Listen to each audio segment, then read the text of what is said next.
Hello बच्चों, कैसे हो आप लोग? बढ़िया। तो हम लोग पिछले क्लास में पढ़ रहे थे थर्मल फिजिक्स, राइट? बहुत आसान लग रहा था। लास्ट में हम लोग क्या क्या पढ़े? सबसे पहले टेम्परेचर में डिफरेंट स्केल्स में कैसे कन्वर्ट करें। जैसे अगर आपको टेम्परेचर सेल्सियस में उसको कैसे कन्वर्ट करें फारेनहाइट में, फारेनहाइट से केल्विन, या फिर कोई भी न्यू स्केल डिफाइन कर दे। And if you have been given melting point and melting point of ice and boiling point of water in that scale, then you can convert temperature from Celsius to that scale or any between any two scales, right? उसका मतलब पर है heat capacity. नहीं, पहले temperature, then क्या पर है heat capacity. The amount of heat required to raise the temperature of a body by its system. हम किसी बॉडी के लिए डिफाइन करते हैं और उसका हम लोग पर एक specific heat capacity it is defined for substance. Means अलग अलग सब्सटेंस का आयरन का अलग वैल्यू है, वाटर का अलग वैल्यू है। This is for substance, is for body, right? बहुत अच्छा लग रहा है, बहुत दिन बाद चौक और बोल रहे हो, मजा आ रहा है। नेक्स्ट इसका हम लोग क्या पढ़े थे? इसके बाद मैं आपको बताया definition of calorie and mechanical equivalent of it. 1 calorie equal to 4.2 joule. This number 4.2 is called mechanical equivalent of it because ये आपके heat energy और work को relate करता है, right? Then हम लोग लास्ट में डिस्कस कर रहे थे water equivalent। नहीं, लास्ट में पढ़ते water equivalent। ये क्या था? मैंने बोला था कि amount of water which will require same amount of heat for same temperature change is called water equivalent of a body. Means अगर कोई बॉडी दिया हुआ है, अगर आपके पास सब कुछ ठीक दिख रहा है, क्या नया सेटअप है, एक बार चेक कर लेते हैं। हाँ, लग रहा है कि सही है अभी तक। ओके, सो वाटर इक्विवेलेंट क्या था कि अगर कोई आपको एक बॉडी दिया हुआ है,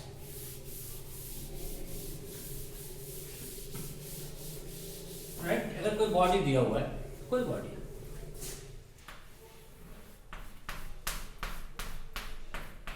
अब इसका हम इसको हिट किए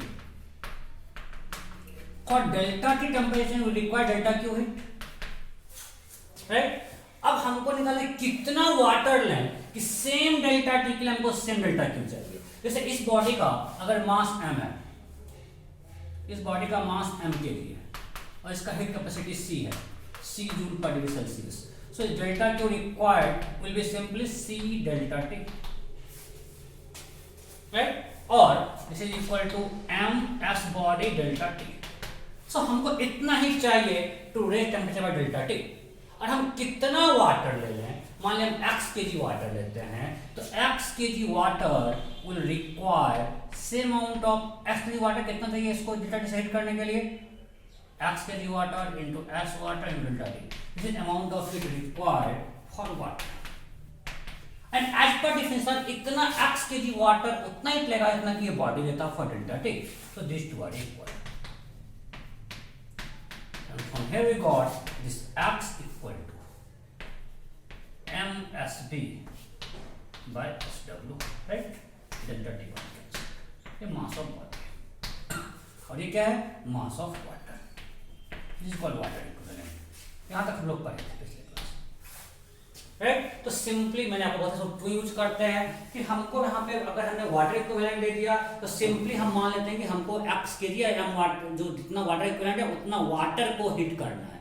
हमको कुछ बॉडी का डाटा नहीं चाहिए, राइट? हम उतना kg वाटर को हीट कर लिए, मेरा हीट के टर्म में रिक्वायरमेंट कंप्लीट हो गया। यहाँ तक कोई दिक्कत नहीं है। अब यहाँ से आगे बढ़ते हैं।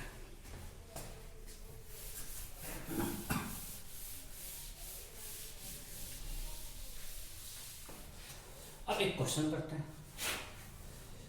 मानो एक बकेट,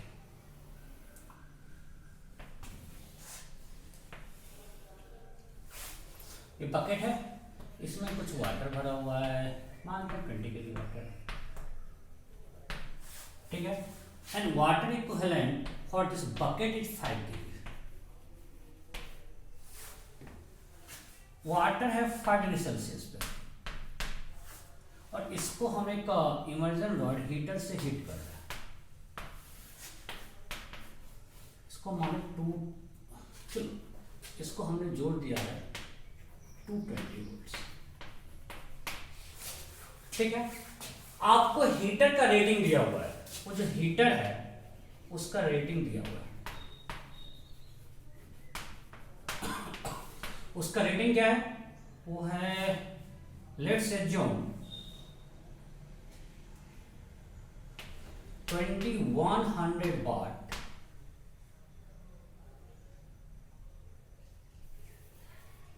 उसका ये रेटिंग है एट 440 वोल्ट, ये उसका रेटिंग है।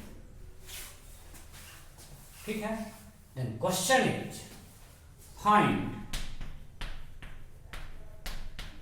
time taken by heater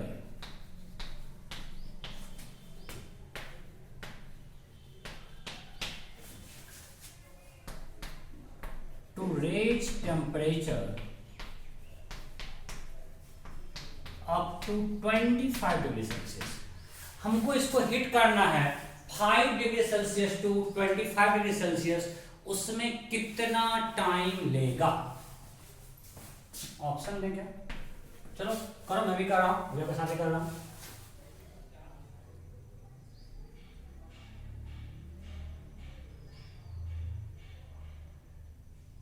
और आपको इस पता से आपको याद रखना है कि एस वाटर इज 4200 जूल पर केजी पर degree Celsius.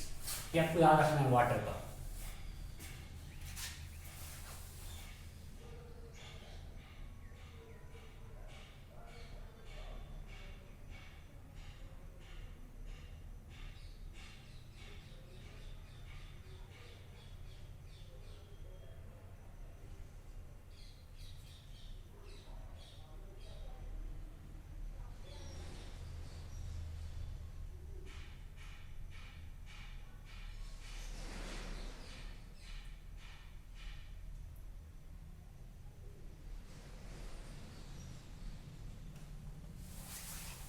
Okay,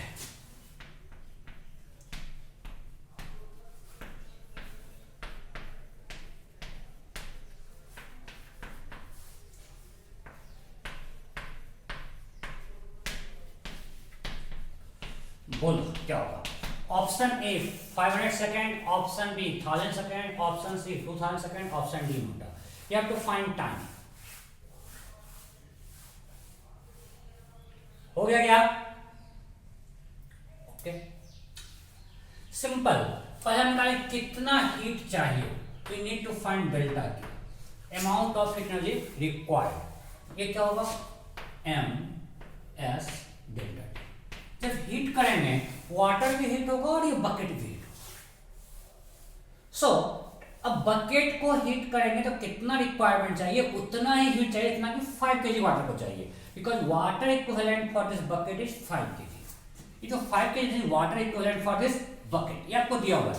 means 20 kg water तो था ही, and this bucket is equivalent to 5 kg water, means if you have to heat water plus the bucket, means you are heating 25 kg of water, because this bucket is equivalent to 5 kg of water in terms of heat requirement।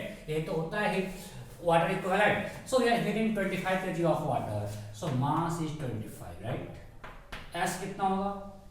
4200 joule पर KG में ही होगा, ये KG में ही है, into delta T.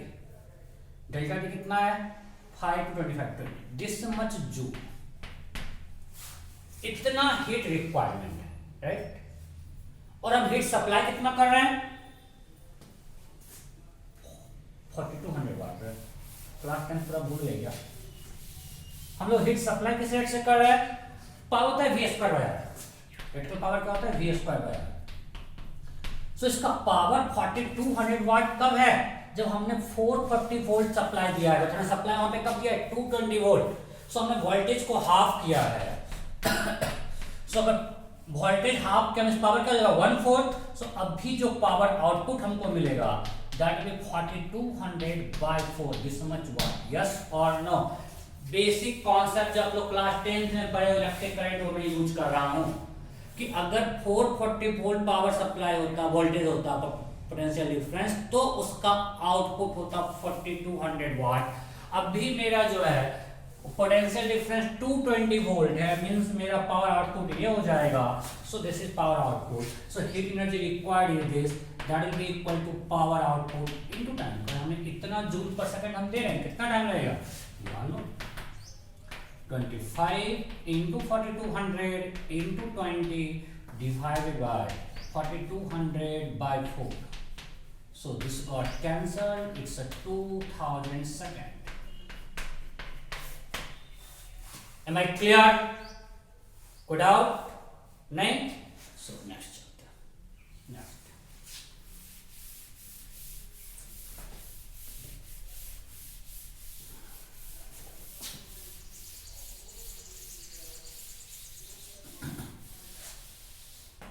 एक और करते हैं.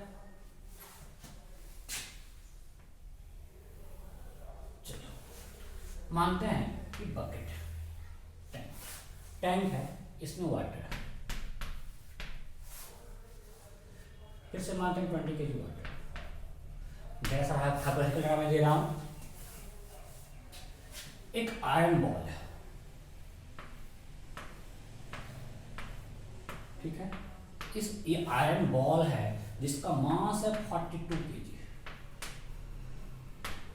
और इसको हमने ड्रॉप किया है बहुत ही ऊपर से. मान लेते हैं इसको ड्रॉप करते हैं 200 मीटर हाइट से, ठीक है. ये वाटर लेवल बहुत कम है, बहुत बड़ा टैंक है, वाटर लेवल बहुत कम है. ये मैं इसलिए बोल रहा हूँ कि बीच में वाटर में जो लगेगा बायन्सी फोर्स आपको इग्नोर करना है. You need to ignore buoyancy force. Means मानना है कि इस बॉल पे सिर्फ ग्रेविटेशनल फोर्स लग रहा है. वो इससे टकराता है इस टैंक के बॉटम से. यहाँ कोएफिशिएंट ऑफ रिफ्लेक्शन हाफ है. कोएफिशिएंट ऑफ रिफ्लेक्शन क्या है, हाफ, ठीक है ना. लेट्स, अब क्या हो, टकराएगा तो यहाँ पे काइनेटिक एनर्जी घटेगा. Let's assume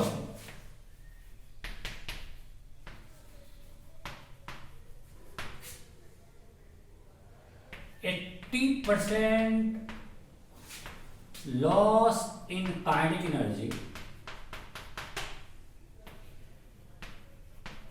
converts into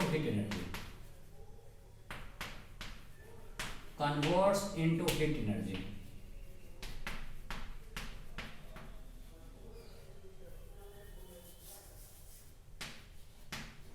Then find delta T of water.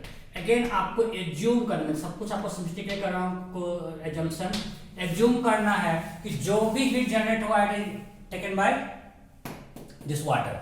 Means इसमें इसका temperature of this tank is negligible. Ball कुछ हीट नहीं लेता, वो तुरंत टकरा के खिला जाता है. तो जो भी हीट जनरेट हुआ that is utilized by water. Complete heat energy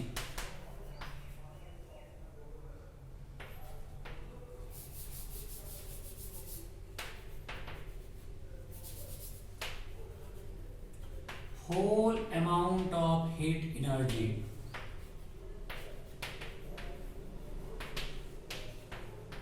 is absorbed by water. ये मेरा assumption है. लॉस हर जगह होगा, ये सब assumption है. तो क्वेश्चन क्या है, हमारे पास एक बॉल है, उसका मास 42 kg है, उसको हमने 200 मीटर हाइट से ड्रॉप किया. यहां से इस बॉल को हमने ड्रॉप किया, वो टैंक के बॉटम से कोलाइड करता है. Coefficient of pressure between this tank and ball is half. And lesson that 20 kg water in this tank. Then if 80% loss in K converts into heat, then you have to find change temperature of water, assuming all whole amount of heat energy absorbed by water. जो भी generate हुआ कहाँ गया, water के पास. And S water अभी मैं आपको बताया, आपको डाटा याद करना है. फटाफट कीजिए. मैं भी करूं क्या, चलो करता हूं. बहुत कैलकुलेशन हो गया, आप करो. मैं ऑप्शन नहीं दे रहा हूं, करो.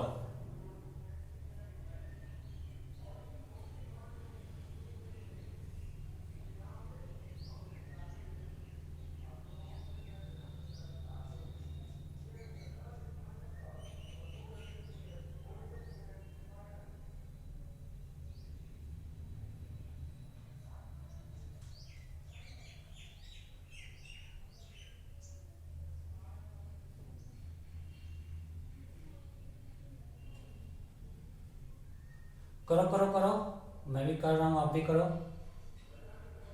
कोशिश कर रहा हूँ करने का, हो पाता है कि नहीं।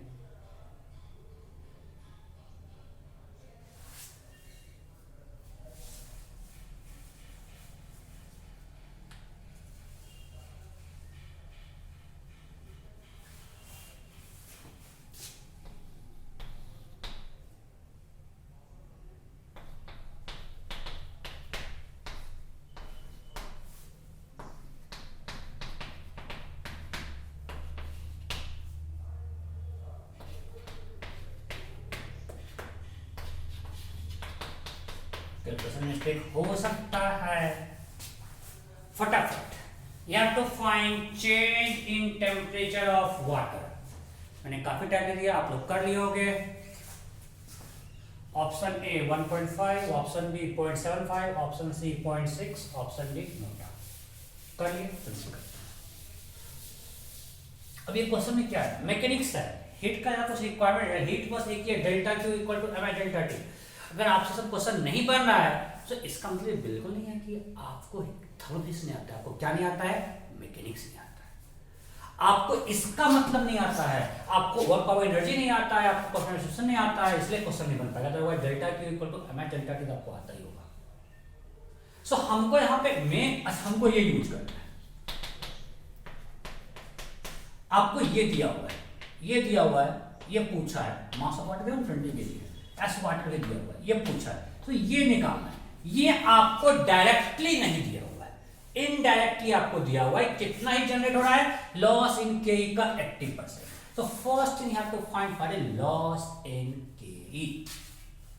ओके, अब मानते हैं कि अगर ये बॉल यहां से यहां आया, किसी ग्रेविटेशनल फोर्स लग रहा है, मैंने उस फोर्स को इग्नोर करने बोला है, तो यहां पे कुछ वेलोसिटी आया v नॉट, और अगर e हाफ है मींस इसका वेलोसिटी होगा v नॉट बाय 2।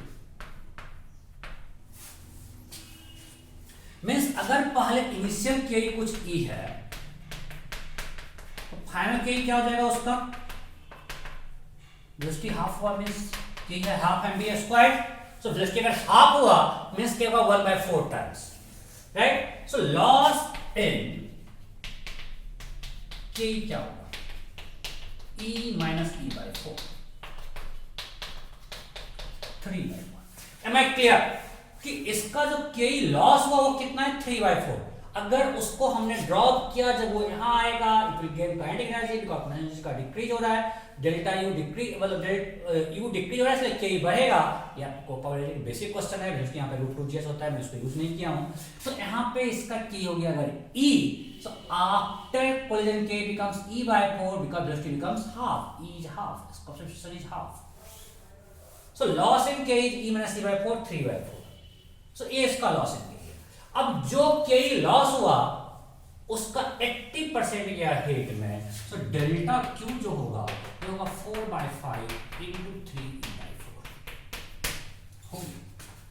अब e क्या होगा, जो पोटेंशियल एनर्जी है वही काइनेटिक में कन्वर्ट हुआ। परसेंटेज क्या है इसका, mgh। ये क्या है, mgh। तो 4/5 into 3/4 into m into g into h। अरे e यही होगा ना, e जो होगा इसका mgh के इक्वल होगा या नहीं। जो यहाँ पोटेंशियल एनर्जी है वही यहाँ पर काइनेटिक में कन्वर्ट होगा।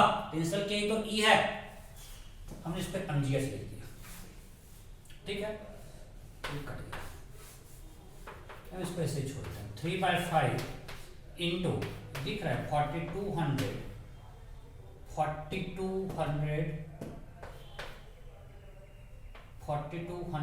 into 20, right. एक बार एम आई क्लियर, कोई डाउट है नहीं। सो ये हो गया डेल्टा क्यू। अब इसमें आगे पुट कर देते हैं, यहां तक किसी को दिक्कत है नहीं। सो अब यहां पे अगर इसको पुट करें, इसको मिटाते हैं,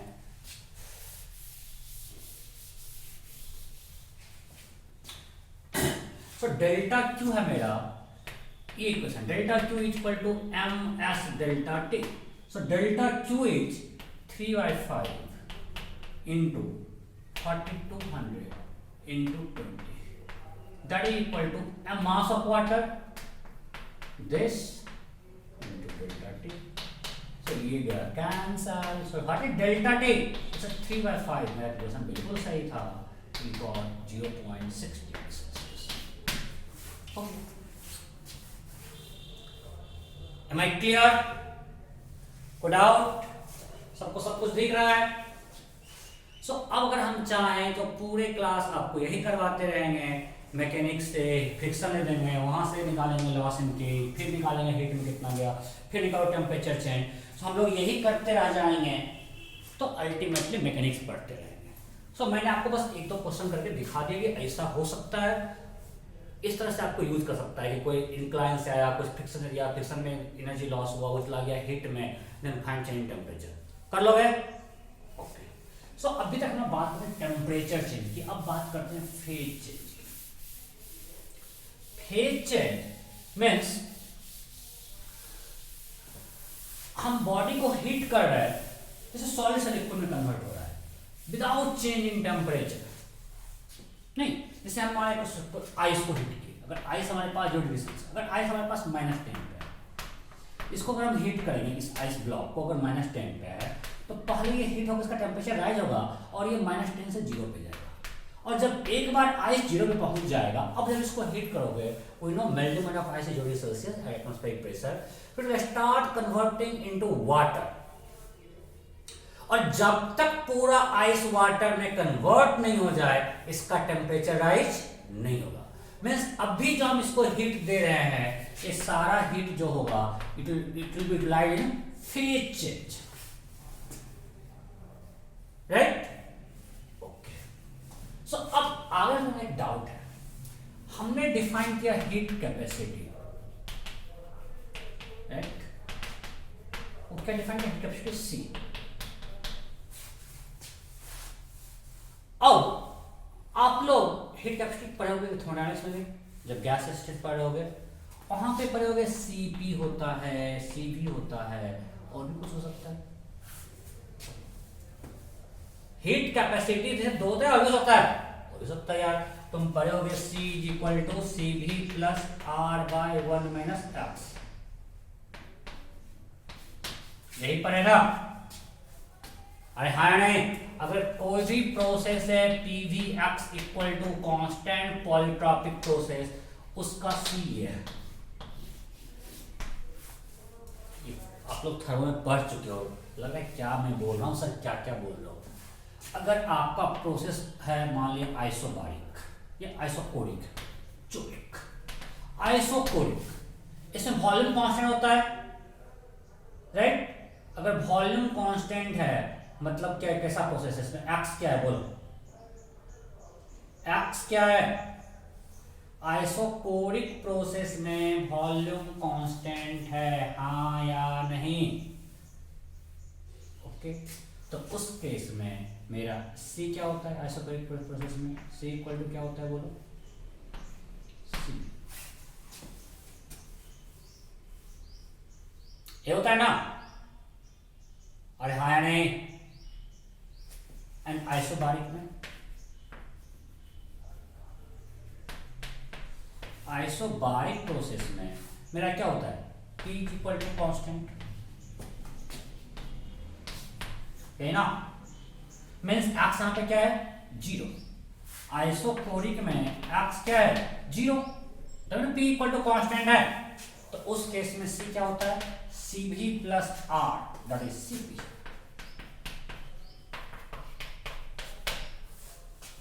आइसोथर्मल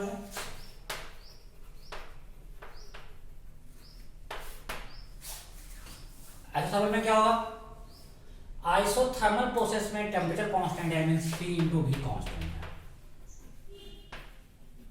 सो x क्या है मेरा? 1. तो C = Cv + R/1 - 1 infinity. Right? और एडियाबेटिक में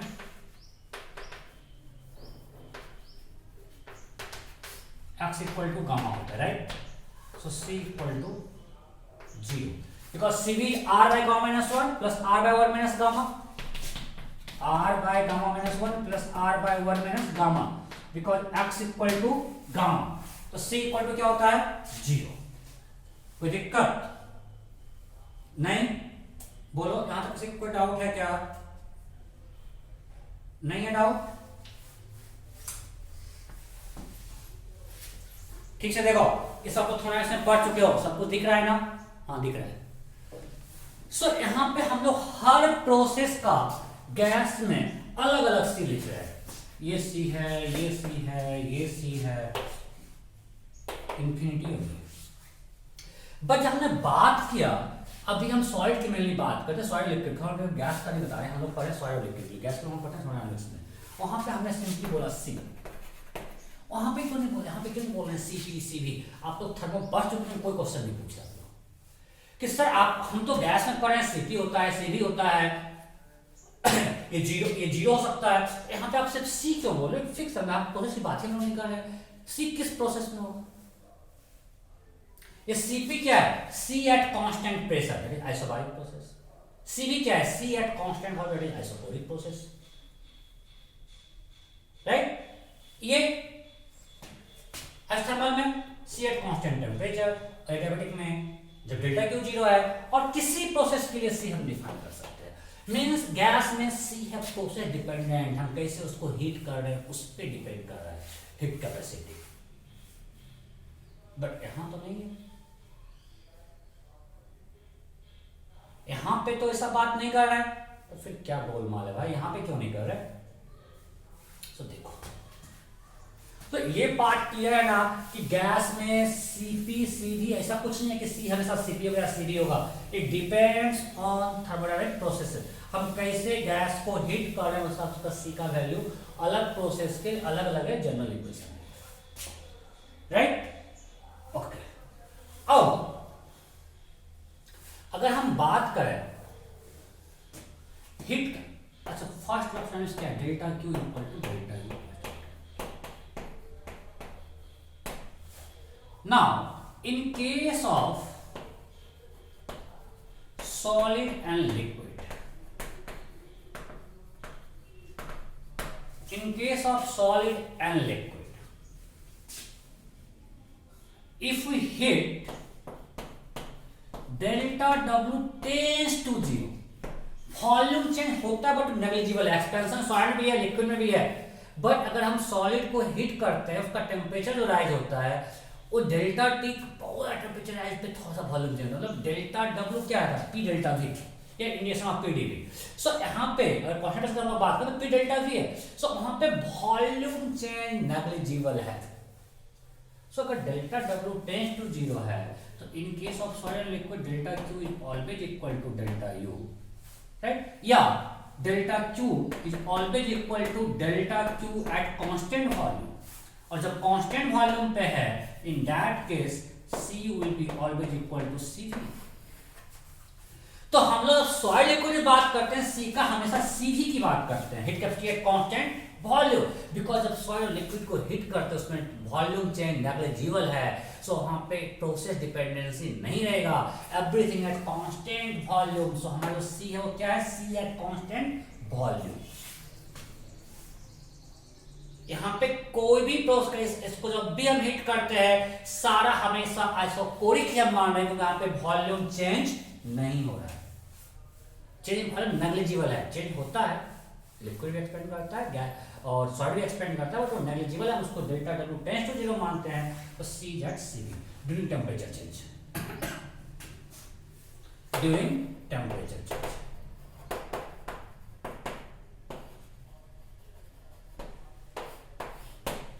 सी क्या है? सीवी के इक्वल है। सो अगर हम बात करेंगे मोलर कैपेसिटी, तो सीवी क्या होता है? Will be always 3R, because ये मोलर कैपेसिटी क्या होगा? 3R in case of solid. क्या होगा? 3R जूल पर मोल। तो सॉलिड का एक फिक्स वैल्यू है, सॉलिड के लिए मोलर हीट कैपेसिटी 3R है, क्योंकि ये हमेशा सीवी के इक्वल है। अरे आप लोग को CV निकालने आता है ना? वाह वाह वाह वाह, लग रहा है क्या क्या बोल रहे हैं, सब कुछ थर्मोडायनामिक्स पढ़े हो आप लोग, उसके बाद ये हाल है। जो थर्मो नहीं पढ़े हैं उनको ठीक है, दिक्कत हो सकता है, बट जो थर्मो पढ़े हैं आपको पता है CV equal to R by gamma minus 1, right? CBM gram model की बात कर रहे हैं, R बाय गामा माइनस 1, ठीक है? और गामा इक्वल टू क्या होता है? 1 प्लस 2 बाय f। फॉस्फोइड F क्या होगा? Degree of freedom, 3 translational 3 rotation at normal temperature, हम लोग वाइब्रेशन को इग्नोर कर रहे हैं, so it will be equal to gamma equal to 1 plus 2 by 6 that is equal to 4 by 3, या सिंपली यहाँ से निकाल लो, gamma minus 1 equal to 2 by 6 that is 1 by 3। अब यहाँ पुट करो CBM equal to R by, क्या कर दिया मैं, gamma R by gamma minus 1, gamma minus 1 1 by 3, so R तो गया 3R। So for solid molar heat capacity 3R joule per mole Kelvin। ये CBM है, राइट? ये तो सब थर्मो पढ़ चुके, लग रहा है सब क्या कर रहा है, जाकर थर्मो का नोट्स पढ़, यहाँ सब थर्मो आपको बताए। आपको अगर मन में डाउट पहुंचेगा नहीं हुआ, इसलिए मैं मुझे बताना पड़ा कि जब हम बात करते हैं सॉलिड, और जो थर्मो नहीं पढ़े इस वाले पार्ट को भूल जाओ, कि जब सॉलिड और लिक्विड की बात करते हैं वहां पे C क्या है? C सिंपली है CV, बिकॉज हम लोग हर कुछ बात कर रहे हैं कांस्टेंट वॉल्यूम। यहाँ पे जब इसको हिट करते हैं तो चेंज इन वॉल्यूम नेग्लिजिबल है, तो फिक्स वैल्यू आया। अगर इसी बात करते हैं फेज चेंज का, मैं इसलिए यहाँ पे लाया हूं, और फेज चेंज की बात करें, यहाँ बात करें टेम्परेचर चेंज, और फेज चेंज में तो बोल दिया वहां पे सॉलिड से लिक्विड कन्वर्ट, वॉल्यूम चेंज तो हुआ भाई। फेज चेंज में वॉल्यूम चेंज हुआ ना, हम जो भी हीट सप्लाई किए, मान लीजिए आइस क्यूब है, इसको जब हम हीट किए और ये वाटर हो गया, ये बकेट में रखा हुआ था, बकेट में वाटर बन गया, तो सॉलिड से जब लिक्विड कन्वर्ट हुआ, ये सॉलिड है ये लिक्विड है, तो वॉल्यूम में चेंज बहुत ज्यादा है, डेल्टा भी है यहाँ पे पॉजिटिव है। सो अब यहां जब वॉल्यूम चेंज की बात करते हो, टेम्परेचर जब तक ये आइस है 0 डिग्री सेल्सियस पे, और जब तक पूरा कन्वर्ट ना हो जाए, ये है water at 0, so temperature change नहीं है, means this process is isothermal. और आइसोथर्मल प्रोसेस में C क्या है? देखिए इंफिनिटी। ऐसे देखो, अगर delta Q equal to C delta T है, तो C इक्वल टू क्या है? Delta Q by delta T, and if delta T is 0, C infinity. So यहाँ पे इसे बोलते हैं लेटेंट हीट, जो हम हीट सप्लाई के इसको बोलते हैं लेटेंट हीट। तो जो भी हम लोग क्या, लेटेंट मतलब छिपा हुआ, गुप्त, हिंदी बोलते हैं गुप्त उसमें। बेसिकली हम लोग एक्सपेक्ट करते हैं किसी को हिट करें, उसका टेम्परेचर आएगा, नॉर्मल परसेप्शन नहीं है, अगर हम हिट दे रहे हैं टेम्परेचर बढ़ जाए, नहीं, हमको उसका फील होना चाहिए टेम्परेचर चेंज हो रहा है, बट यहाँ पे हम हीट दे रहे हैं और कोई टेम्परेचर चेंज नहीं है, बिकॉज सारा कुछ है वर्क डन करने में, वॉल्यूम चेंज करने में जा रहा है, इसको सॉलिड से लिक्विड में कन्वर्ट कर रहा है। यहाँ पे टेम्परेचर चेंज नहीं हो रहा है, जो भी जा रही है किस में जा रहा है? इसका फेज चेंज करने में जा रहा है, राइट? सो इस केस में C क्या है? इंफिनिटी। तो यहां पे अच्छा, ये क्लियर है, यहां तक कोई डाउट नहीं? हमने अभी क्या बताया आपको कि जो गैस हम पढ़े वहां पे C था प्रोसेस डिपेंडेंट, पर सॉलिड लिक्विड की वॉल्यूम चेंज नेग्लिजिबल है, so always delta Q equal to delta T, delta U। हम लोग जब भी बात करते हैं सॉलिड लिक्विड में, वहां पे डेल्टा Q इक्वल टू क्या है? Delta U, and delta U is process independent, so हमेशा C इसका एक फिक्स वैल्यू प्रोसेस पे डिपेंड नहीं करता है, राइट? यहां तक कोई दिक्कत नहीं। और फेज चेंज में जो हम नहीं दे रहे हैं वो जा रहा है वॉल्यूम चेंज करने में, और वहां पे टेम्परेचर नेग्लिजिबल है, सो उसका C इंफिनिटी है।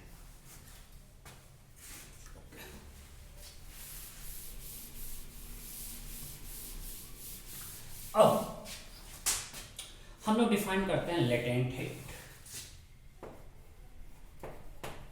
मैंने आपको बोला, सो लेटेंट हीट ऑफ फ्यूजन को डिफाइन करते हैं, LF।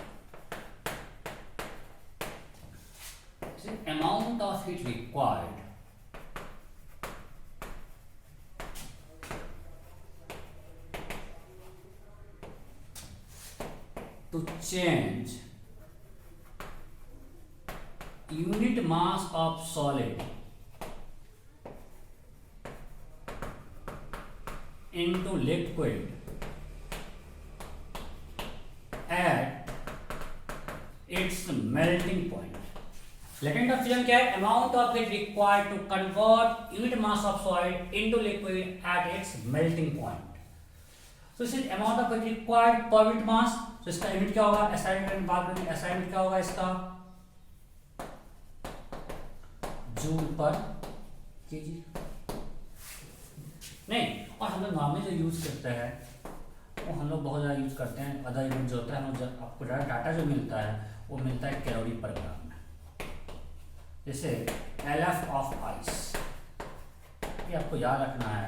It's 80 calorie per gram. It's 80 calorie per gram. Latent heat oxygen of ice. So simple. अगर for heat mass you need LF joule, तो फॉर m के क्या होगा? m into LF. तो delta Q will be simply m into LF. Simple unitary method. LF is per unit mass. अगर हमको चाहिए for m kg mass, so delta will be m into LF. Am I clear? इसको फटाफट note कीजिए. फटाफट note कीजिए जल्दी जल्दी. फिर आगे बढ़ते हैं, क्वेश्चन करेंगे. नोट कीजिए इसको. ओके, नोट कर लिए. आगे बढ़ते हैं. इस पे क्वेश्चन करते हैं, फिर आगे बढ़ेंगे.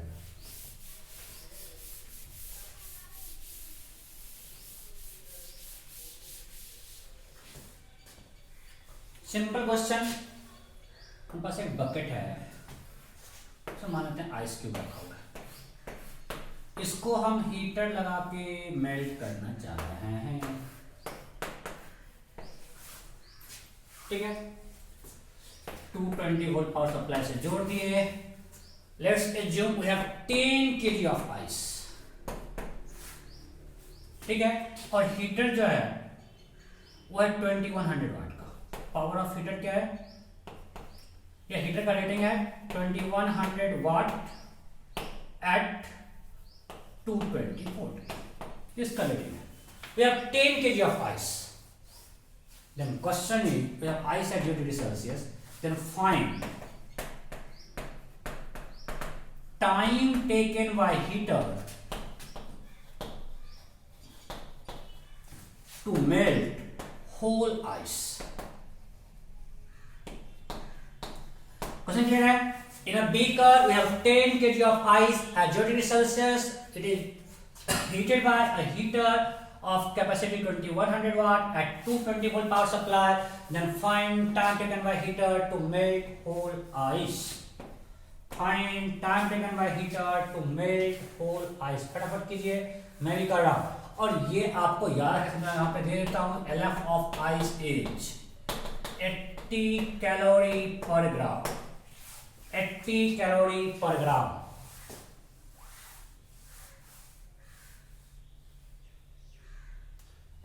कैलोरी पर ग्राम. फटाफट फटाफट कीजिए.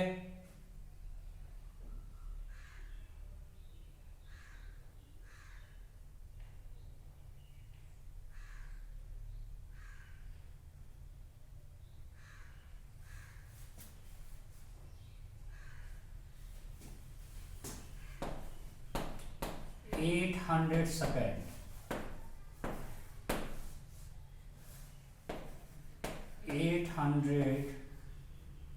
8000 by 42 second. 1600 second. 16,000 by 42 second. NOTA.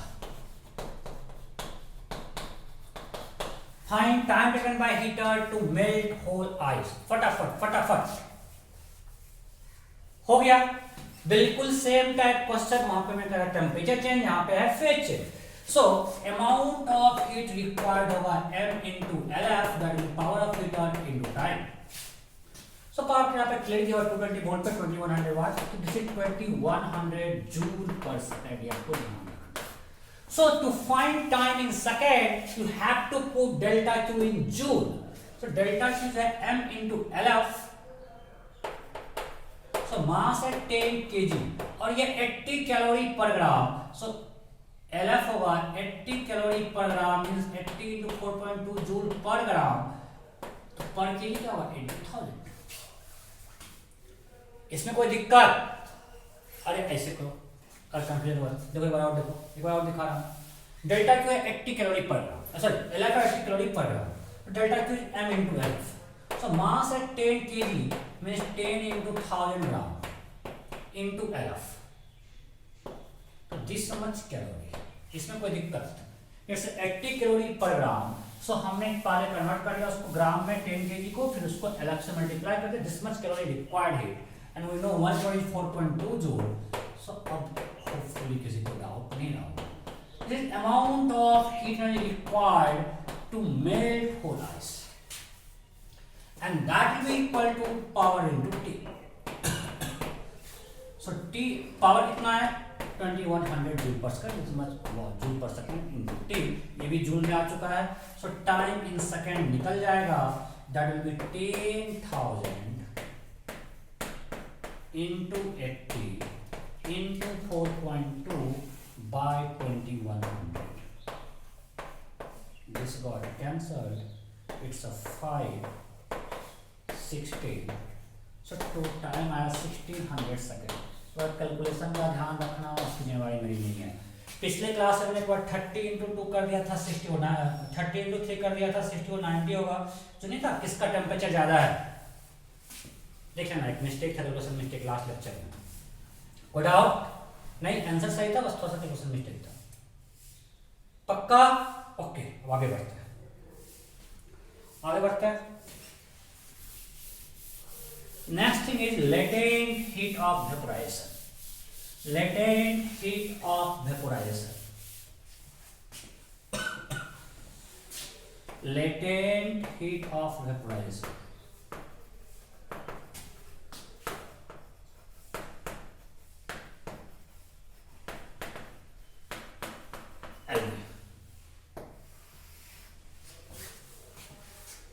ये क्या है?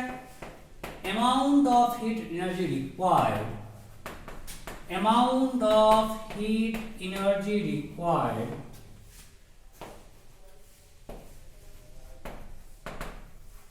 To convert unit mass of liquid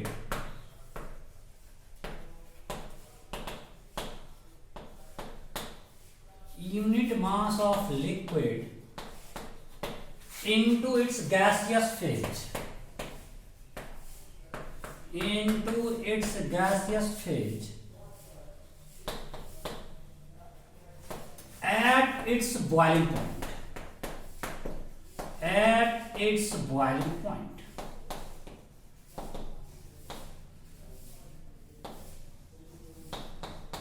लिखने की आदत ही खत्म। at its boiling point means अगर आपके पास यूनिट मास लिक्विड दिया, मान लो कुछ आपको दिया हुआ है 1 gram water at 100 degree Celsius, मतलब जब बॉइलिंग पॉइंट पे हो, मीन्स अब फेज चेंज होगा, टेम्परेचर चेंज नहीं होगा। अगर आपके पास वाटर एट 100 डिग्री सेल्सियस है, अगर आप इसको हीट करोगे, पहले पूरा वाटर स्टीम में कन्वर्ट होगा एट 100, उसके बाद अगर आप कंटिन्यू हीट करते जाओगे तब स्टीम में टेम्परेचर आएगा।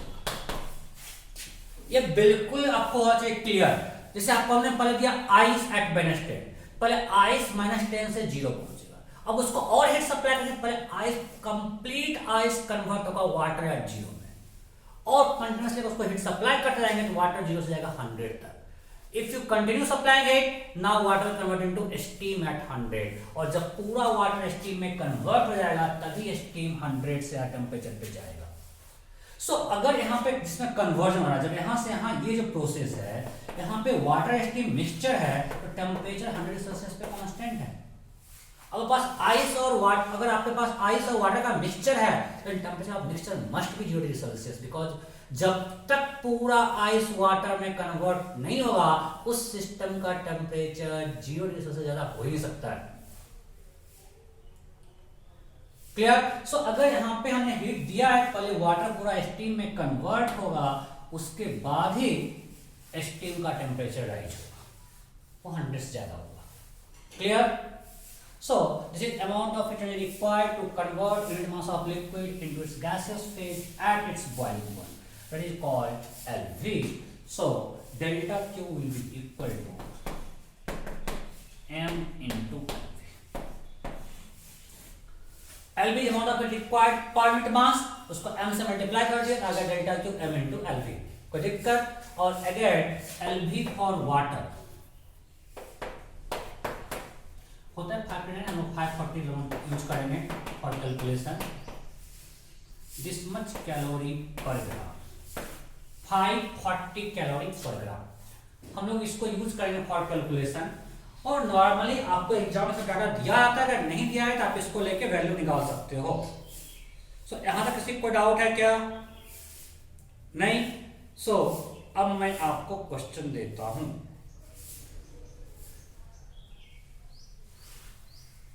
मिटा इसको.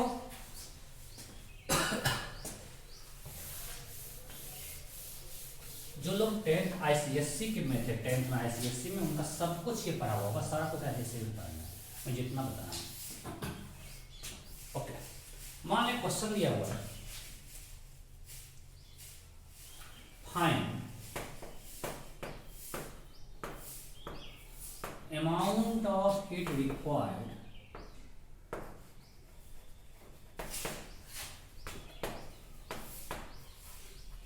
to convert 10 kg of ice at minus 20 degrees Celsius into 10 kg of steam at 120 degrees Celsius. Means आपको मिक्स दिया हुआ है सारी आइस, 10 kg आइस दिया हुआ -20 पे, और आपको उसको हीट करके जाना है कहाँ? Steam eight 120. मास तो कांस्टेंट ही रहेगा. सो हमें जाना है स्टीम एट 120. इसके लिए कितना हीट सप्लाई करना पड़ेगा? तो डाटा हम देते हैं जो रिक्वायर्ड होगा. S of ice 0.5 calorie per ग्राम पर degree Celsius. S of water 1 calorie per ग्राम पर degree Celsius. S of steam 0.7 calorie per ग्राम पर degree Celsius. LF of ice 80 calorie per gram. LV of water 540 calorie per ग्राम. मैं आपको जो data दिया हूं इसी data को यूज करके आपको अमाउंट ऑफ हीट रिक्वायर्ड निकालना है to convert ice into steam. फटाफट फटाफट कीजिए, फटाफट फटाफट कीजिए.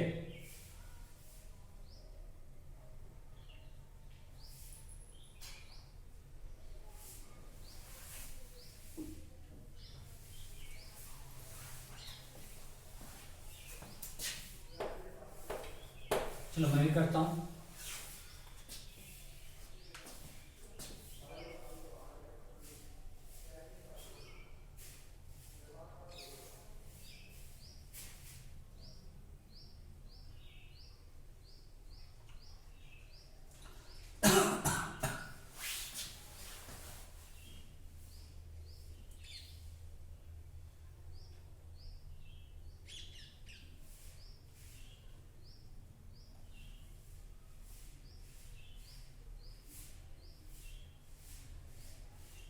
आप भी करो, मैं भी कर रहा हूं.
ये दिया हुआ है 8200 kilo calorie, 8340 kilo calorie, 820 kilo calorie, 834 kilo calorie, note down.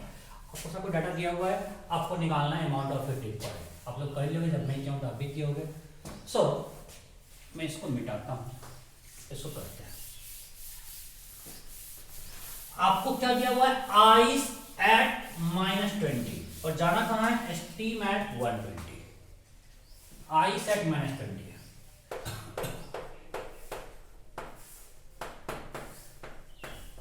और जाना कहाँ है, स्टीम एट 120। डायरेक्ट तो जाएगा नहीं, बीच में स्टेप्स होगा।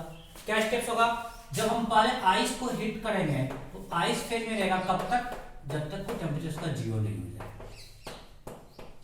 इसके बाद फिर अब जब आइस एट 0 डिग्री सेल्सियस को हीट करेंगे तो टेम्परेचर या फेज चेंज, फेज चेंज। जब आइस 0 पे आ गया, अब उसको हीट सप्लाई करेंगे, अब उसका फेज चेंज होगा आइस से वाटर में। सो अब वो होगा water at 0 degree Celsius, right.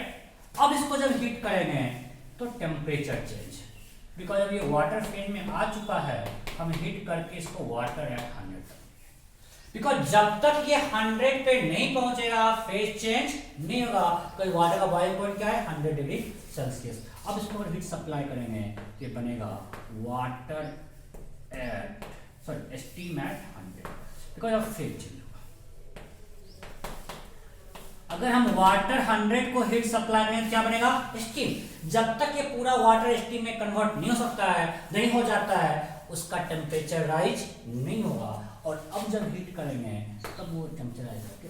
मतलब ये स्टेप्स जाएगा। Am I clear?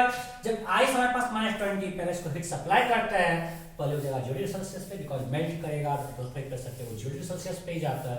तो हमने इसको जब हीट किया 0 पे, अब जब हीट करेंगे तो ये मेल्ट कर जाएगा और पूरा मेल्टिंग करने के बाद इसका टेम्परेचर राइज होगा। फिर से जब बॉइलिंग पॉइंट पाया, पहले इसका फेज चेंज होगा, पूरा कन्वर्ट होगा स्टीम में और इसके बाद ही टेम्परेचर राइज होगा। सो हमको इस पूरे प्रोसेस का हीट एनर्जी रिक्वायर्ड निकालना है। आपका मास है 10 kg। सो इसमें क्या है, टेम्परेचर चेंज, तो डेल्टा क्या होगा, ms delta t। So this is 10 into s 0.5 into delta t 20। so this must 100 kilo calorie. 5 kilo calorie because ये 10 kg दिया हुआ है और ये है कैलोरी पर ग्राम। सो अगर s आइस है 0.5 calorie per gram, that is 0.5 kilo calorie पर केजी, राइट। सो ये हो गया किलो कैलोरी में, जब हमने केजी में यहां मास दिया। और डेल्टा टी हमारे जीरो है, टेम्परेचर 20 डिग्री सेल्सियस, सो आ गया 100 kilo calorie. Okay, from here to here it's a phase change. So delta Q is m into LF, mass is 10, LF is again 80 calorie per gram, that is 80 kilocalorie per kg, so it will be 80, so it's 800. कोई दिक्कत नहीं? Okay, अब यहाँ पे क्या होगा, मैं गलती कर दिया कैलकुलेशन में पहले। सो यहाँ से यहाँ अब क्या होगा, टेम्परेचर चेंज। यहां से यहां क्या होगा, टेम्परेचर चेंज। तो टेम्परेचर चेंज मतलब ms delta t, so again mass is 10, s is 1000, 1 kilo calorie, this much kilo calorie, ms delta t is 1000 kilo calorie. Am I clear? It's ms delta t means m है kg में, s है kilo calorie per ग्राम, kilo calorie पर kg per degree Celsius. Now water at 100 to steam at 100, phase change m into LV, so delta Q will be 10 into 540 kilo calorie. It's a 5400. Again temperature change, so delta Q equal to m into s into delta t, it's a 140 kilocalorie, right? So now we have heat required for every process. So total जो requirement होगा, total delta Q क्या होगा, सबको add कर दो, 100 plus 800, 900 plus 1000, 1900 plus 5400, 5400 plus क्या हुआ 70, इसको एक्चुअली 1000 जोड़ दिया था, ये 100 आया ना, सो 100 प्लस 800, 900 प्लस 1000, 1900 प्लस 5400, 7340, तो वो सब देख लेना, मेथड बिल्कुल सही है, स्टेप्स भी सही है, कोई दिक्कत? ठीक से देखो, किसी को कोई डाउट है क्या? सिंपल कैलकुलेशन है, अगली बार बनना चाहिए सबसे। बन जाएगा क्या? पक्का? ओके, चलो एक और क्वेश्चन देते हैं, एक और इस टाइप करते हैं, एक और।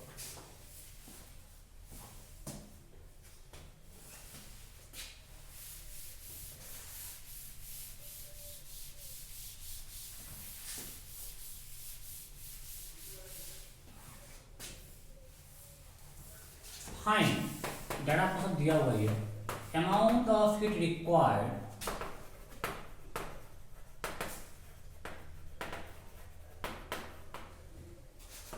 to convert 5 kg of ice at -10 degree Celsius to, इस बार कोई गलती नहीं करेगा, सिर्फ नहीं कर सकते, फटाफट। You have 5 kg of ice at -10 degree Celsius. You have to convert it into 5 kg of steam at 110 degree Celsius. You have to find amount of heat required. फटाफट कीजिए।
Find amount of energy required to convert 5 kg of ice at -10 Celsius to 5 kg of steam at 110 degree Celsius.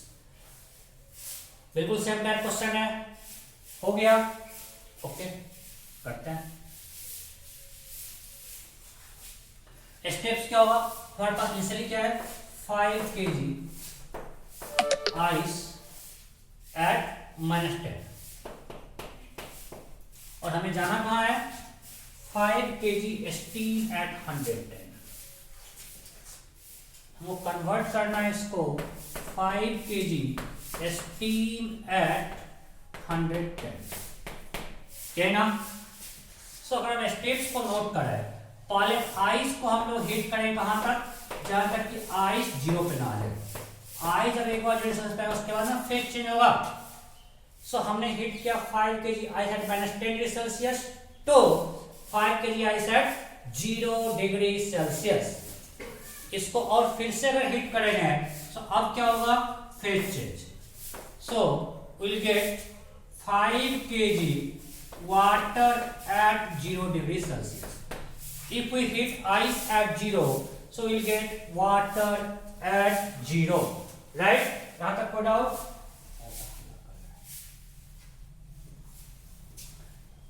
अब यहां से heat करेंगे तो temperature या phase change?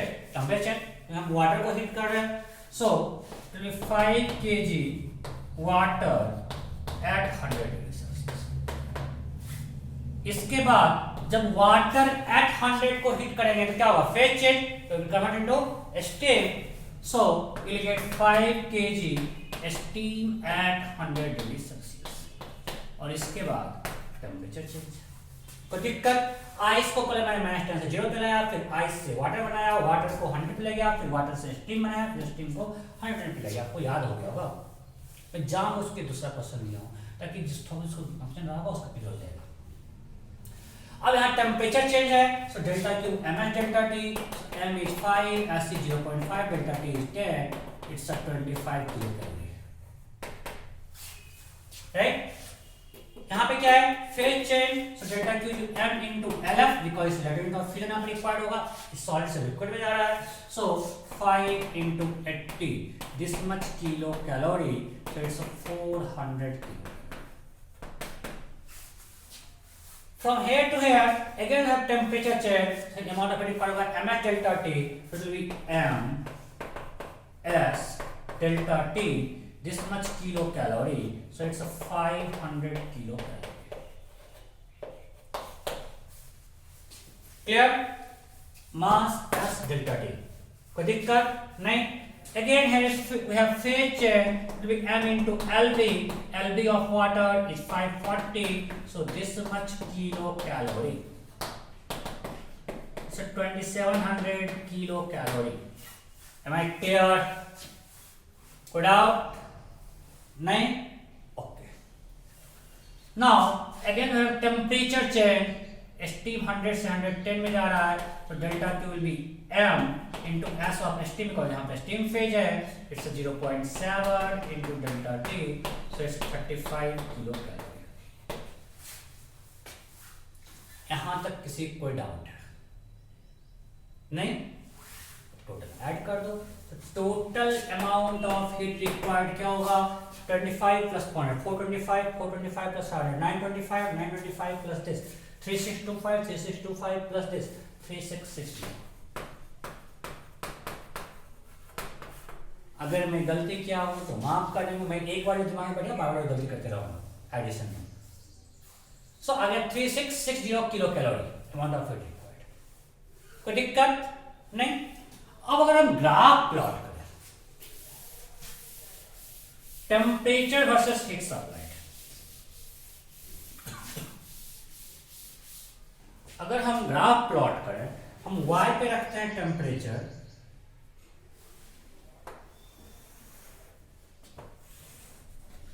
यहां पे टेम्परेचर है और यहां पे heat energy supplied, heat energy supplied. So initial temperature मान लें -10, हम वहीं शुरू करते हैं मतलब आइस फेज से। अब बताओ जब तक टेम्परेचर चेंज है, मेरा इक्वेशन क्या यूज कर रहे हैं, delta Q equal to ms delta T। इस ग्राफ का स्लोप क्या होगा, delta T by delta Q, ये हम लोग पिछले क्लास में पढ़ चुके भी है, 1 बाय ms। सो जब तक इसका फेज टेम्परेचर चेंज हो रहा है, स्लोप ग्राफ होगा straight line and with constant slope, because ये straight means constant slope because ये m और s कांस्टेंट है। सो ये T और Q का ग्राफ होगा स्ट्रेट लाइन यहां तक। हमने कुछ सप्लाई किया जो भी आया था डेटा, कोई दिक्कत?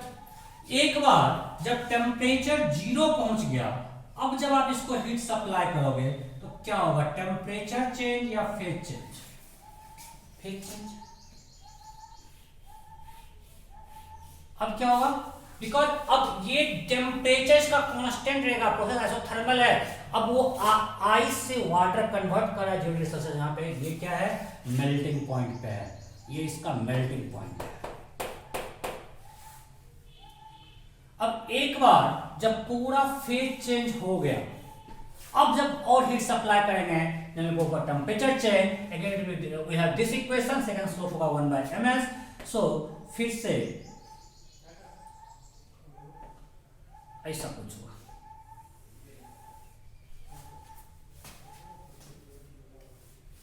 राइट, और ये पहुंच गया बॉइलिंग पॉइंट पे, वाटर तो ये 100 है, कोई और होगा तो इसका बॉइलिंग पॉइंट पे आ गया।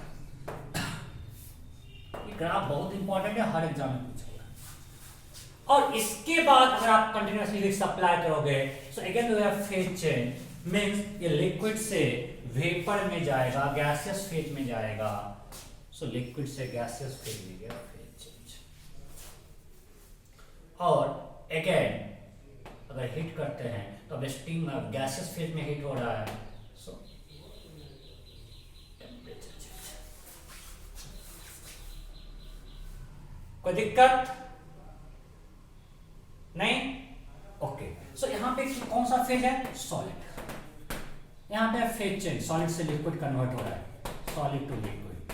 ग्राफ का आपको हर इंफॉर्मेशन पता होना चाहिए। कौन सा फेज है? Liquid phase. यहाँ पे लिक्विड से गैस फेज चेंज है, और ये कौन सा फेज है? Gaseous phase. कोई दिक्कत? अच्छा, तो ये सारा ग्राफ का पैरेलल अगर टेम्परेचर थीटा 1 है, एक स्लोप थीटा 2 है सॉरी, और इसका एंगल ये थीटा 3 है। अगर इसका x angle theta 1 theta 2 theta 3 है, इस तरह एंगल सेम होगा क्या? नहीं, डिपेंड करता है एस पे। अगर हम बात करें वाटर, फॉर वाटर केस में यहां पे इसका स्लोप क्या है? स्लोप क्या है? 1/ms। इस ग्राफ का स्लोप क्या है? 1/ms। सो अगर s बढ़ेगा तो स्लोप घटेगा, s बढ़ने से स्लोप घटेगा। तो आपको पता है कि वाटर केस में s वाटर है, देन s स्टीम है, अभी आपको हम डाटा दिया है, और सबसे कम है s आइस। नहीं, इसका 0.5 था, ये 0.7 है, ये 1 है। सो इसका मतलब है जिसका s ज्यादा है उसका स्लोप कम है, मींस सबसे छोटा होगा थीटा 2, देन थीटा 3, सबसे बड़ा कौन होगा? Theta 1। In case of water कोई और सा टर्म्स होगा, उसका s क्या, उस पर डिपेंड करेगा। यहां तक किसी को डाउट है क्या? नहीं। और यहां पे s का वैल्यू क्या होगा? इंफिनिटी। स्लोप 0 है, s क्या होगा? इंफिनिटी। यहां पे s क्या होगा? यहाँ फेज चेंज के समय स्लोप 0 है, सो यहाँ पे s क्या है? इंफिनिटी। और हम लोग पढ़ चुके हैं कम में s इंफिनिटी होता है, यहाँ पे दिख रहा है slope is 1/ms, slope 0 so s infinity. कोई दिक्कत? ये मेल्टिंग पॉइंट पे ये बॉइलिंग। इस ग्राफ में किसी को कोई दिक्कत है क्या? नहीं। कंप्लीट क्लियर होना चाहिए। आपको कौन सा ग्राफ प्रिंट करता है, वाला पार्ट नहीं दिया तो गलत है। फेज चेंज बीच में होना है, लगातार टेम्परेचर नहीं हो सकता है। ये किसको दिखा रहा है? मेल्टिंग पॉइंट को दिखा रहा है, बॉइलिंग पॉइंट को दिखा रहा है, सब कुछ तो छोटा सा सब चीज है। सब क्लियर है? ओके। अब अगर वाटर के केस में मान लीजिए कि इसका लेंथ कुछ L2 है फॉर वाटर, और इसका लेंथ L1 है फॉर वाटर, ऑप्शन ए।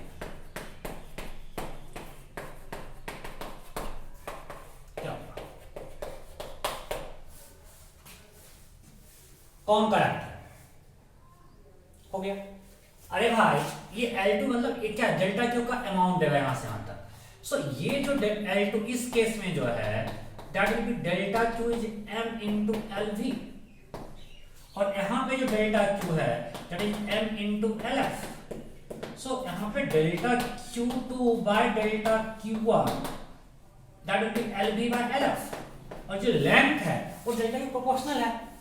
सो इसका जो लेंथ का रेशियो होगा LV by LF that is more than 1। Water case में LV बहुत बड़ा है, इनफैक्ट कोई भी सब्सटेंस होगा नॉर्मली LV LF से बड़ा ही होगा। सो ये सही है। और इन case of water ratio is 540 by 80। Clear? अच्छा, इसी में अगर हम ग्राफ बनाएं Q वर्सेस T, अगर हम x पे रख दें T और y पे रखें Q, कैसा ग्राफ होगा? Q versus T। अब ग्राफ का स्लोप क्या होगा?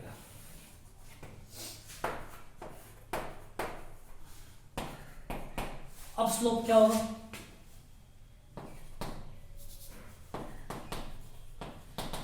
Delta Q by delta T, that is ms. So now slope is ms, right? Okay. फिर से टेम्परेचर क्या है? -10 आइस। अब हमने इसको हीट किया, इसका टेम्परेचर राइज होके 0 तक आएगा। हमने कुछ अमाउंट ऑफ हीट सप्लाई किया, यहाँ है। अब टेम्परेचर क्या हो गया 0, कुछ मेल्टिंग पॉइंट पे आ गया। अब हमें amount of heat supply, temperature remains constant, phase change, again temperature change, again phase change, फिर टेम्परेचर चेंज, ऐसा कुछ होगा? कोई दिक्कत? अरे यहां से यहां टेम्परेचर चेंज, ये कौन सा फेज है? मान लो सॉलिड, सॉलिड में टेम्परेचर चेंज हुआ, उसके बाद हमने हीट सप्लाई किया, अब फेज चेंज हुआ, सॉलिड मेल्टिंग पॉइंट पे है, सॉलिड से लिक्विड में कन्वर्ट होगा। यहां पे कन्वर्जन है सॉलिड टू लिक्विड, सब फेज चेंज है सॉलिड टू लिक्विड, बिल्कुल सेम थिंग मैं रिपीट कर रहा हूं, नो टेम्परेचर चेंज। फिर यहां से फिर से टेम्परेचर चेंज लिक्विड स्टेट में, लेकिन ये बॉइलिंग पॉइंट पे आ गया, ये इसका बॉइलिंग पॉइंट है। नाउ यह फेज चेंज स्टेट है, phase change liquid to gas, then temperature change gaseous phase में। सबको दिख रहा है क्या? यस दिख रहा है। सबको दिक्कत नहीं? अब यहां पे देखो, अगर ये पूछ दे वाटर केस में, ये एंगल थीटा 1 है, ये एंगल थीटा 2 है और ये एंगल थीटा 3 है, क्या होगा? सब स्लोप ms है, जिसका s बड़ा उसका स्लोप ज्यादा, सो थीटा 2 सबसे बड़ा, देन थीटा 3 उससे छोटा क्या होगा? जिसका s बड़ा, s वाला वाटर का स्लोप ज्यादा, फिर गैस का, फिर सॉलिड का, इन केस ऑफ वाटर।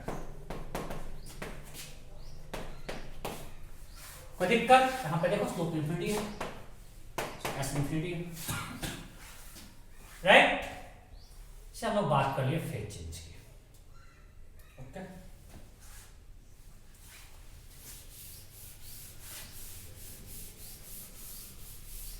हमारा एक क्वेश्चन है, we have two different liquids A and B having same mass. We have two different substances A and B of same mass. हमने same mass लिया,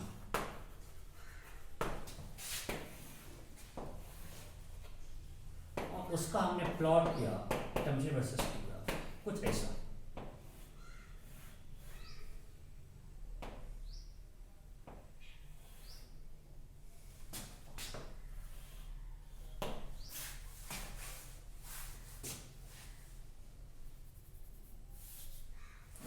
तो अच्छा सपोर्ट करते हैं।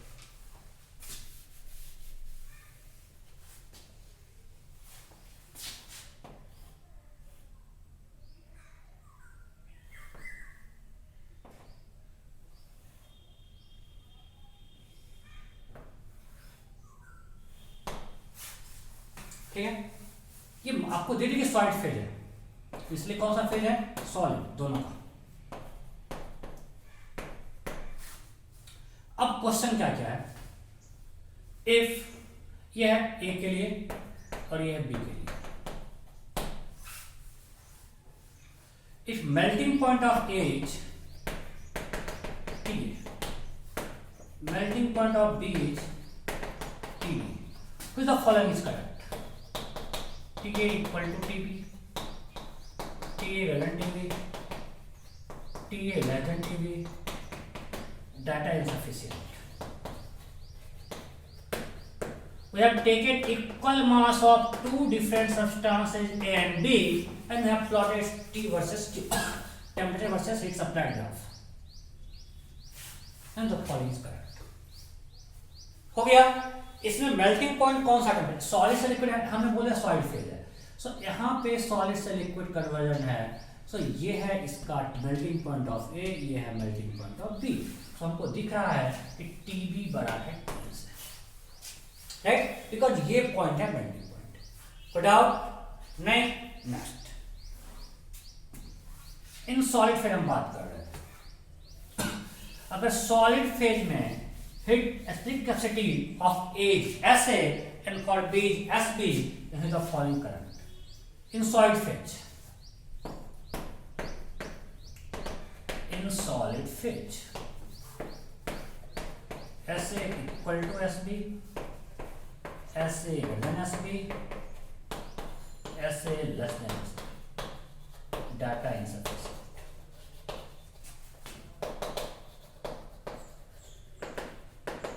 सॉलिड फेज में कौन करेक्ट है? If specific capacity of A is SA and specific capacity of B is SP, then the following is correct in solid phase. फटाफट कीजिए। हो गया। स्लोप यहां पे क्या होगा? यहां स्लोप क्या होगा? Delta T by delta Q, it's 1 by ms। यहां स्लोप क्या है? 1 बाय ms, राइट? तो अगर स्लोप है 1 बाय ms, तो जिसका स्लोप ज्यादा एस उसका कम। स्लोप कितना ज्यादा है? ये बी है, ये ए है, तो ए वाले का स्लोप ज्यादा है, राइट? बी वाले का स्लोप कम है, मतलब एस ए एस बी से छोटा है। जिसका स्लोप ज्यादा उसका S come. Am I clear? और पूछेगा लेटेंट हीट ऑफ फ्यूजन किसका ज्यादा है? लेटेंट हीट ऑफ फ्यूजन बोलो एक है बी का। Again delta Q M into L F. So इसका लेंथ कम है, इसका लेंथ ज्यादा है, मतलब एम सेम है। सो आपको दिख रहा है delta Q of fusion for B is greater than delta Q of fusion for A. इसका इतना हीट रिक्वायर्ड है, इसका थोड़ा सा हीट रिक्वायर्ड है, तो delta Q for fusion of B is greater than delta Q of fusion for A. कोई दिक्कत नहीं? तो डेल्टा क्यू इसका ज्यादा है, मतलब m इंटू मास सेम है, L F of B is greater than m into L F of A. So mass तो cancel. So L F of B greater than LF of A, means latent heat of fusion for B is greater than latent of fusion for A।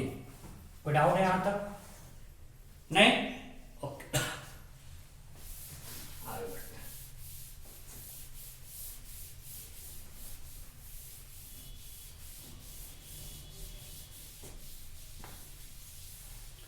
सो हमने काफी कुछ कर लिया mixing पे, sorry फिर चलिए अब आते हैं मिक्सिंग। मान लें कि हमने दो अलग अलग सब्सटेंस को मिक्स किया, 3 सब्सटेंस को मिक्स किया, 4 सब्सटेंस को मिक्स कर दिया, अलग अलग टेम्परेचर पे, अलग अलग सब्सटेंस है, अलग अलग मासेज है, उनको आप मिक्स कर दें। अगर अलग अलग सब्सटेंस हैं तो क्या होगा? मेरा सब्सटेंस भी अलग अलग हो सकता है, टेम्परेचर भी अलग हो सकता है, मास भी डिफरेंस हो सकता है। एक बार देखने दो बैटरी का स्टेटस क्या है।